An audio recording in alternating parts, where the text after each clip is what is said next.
Luke Wells scored the first double hundred of his career to help Sussex to hit in excess of 500, but they still have work to do to turn their advantageous position into an LV County Championship win against Surrey at the Kia Oval. Sussex had taken their time in getting to 204 for 2 on the second day, which meant that they started the penultimate morning still 147 runs behind their hosts. The plan from here was to bat on to get a big first innings lead as possible, to put the pressure back on Surrey, and in Wells and Ed Joyce they had two batsmen in great nick and with their eyes well set.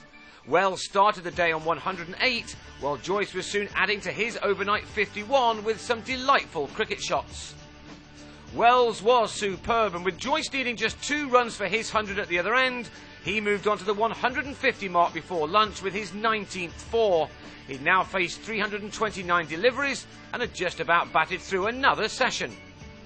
10 minutes before the interval, with Sussex onto 300, Surrey finally had something to cheer about as Joyce played down the wrong line and was bowled for 98, the second time in 2 innings this summer that the Irishman has been dismissed in the 90s. So after lunch, Matt Pryor joined Wells and the nature of the game changed immediately. The majority of batsmen had struggled to score freely, but Pryor is now such a brilliant and confident batsman that he was soon making the most of the hard work done by the likes of Wells and Joyce. One boundary followed another as he raced towards an exceptional 50, taking his side into the lead in the process. The best of his many scintillating strokes was this sweep off Gareth Batty, which flew over the ropes, seemingly with the minimum of effort. By the end of this innings, Batty's 47 overs had cost 174 runs, the most he's ever conceded in a championship innings.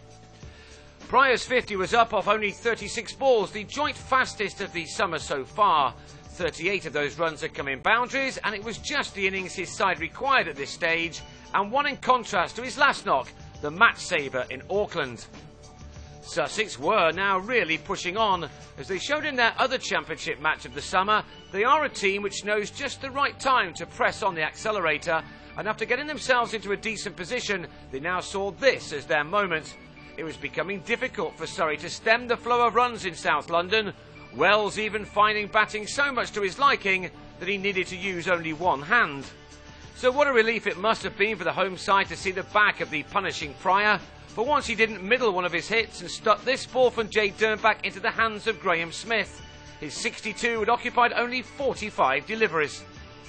Enter Rory Hamilton-Brown, last season's Surrey captain. He had a mixed reception on his way to the crease, and perhaps he was expecting a bouncer first up.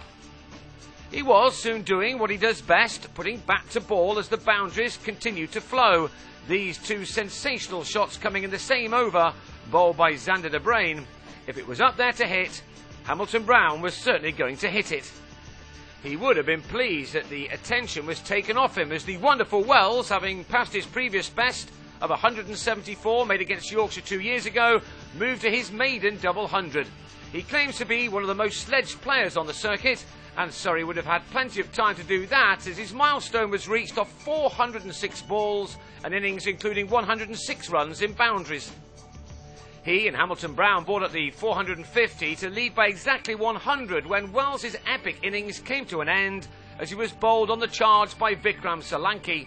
He'd batted for just under 9 hours and faced 412 balls for his outstanding 208, made in 134 overs at the crease. Solanki, a part-time bowler, struck again in his next over when Hamilton-Brown, on a sprightly 39, tamely offered him a return catch. Ben Brown and Chris Jordan closed the total in on 500 before Brown, looking for rapid runs, swung at and missed a ball from Tim Linley.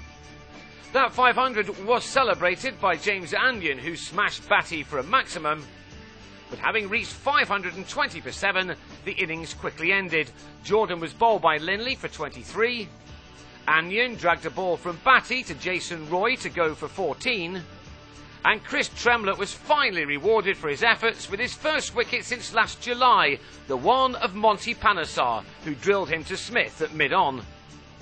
So at last, after 157 overs of trying, Surrey had dismissed Sussex for 526, which gave the visitors a very useful lead of 175, They now had 17 overs to cause some damage with the ball, and with the 20th delivery, Steve McGoffin had Rory Burns taken behind, although the batsman didn't think he'd nicked it.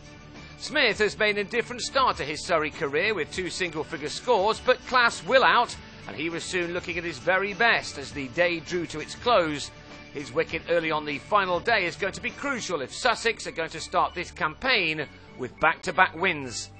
They have chances, that's for sure, with Surrey resuming their second innings on 66 for 1 on the final morning, with Smith on 43 from 46 balls.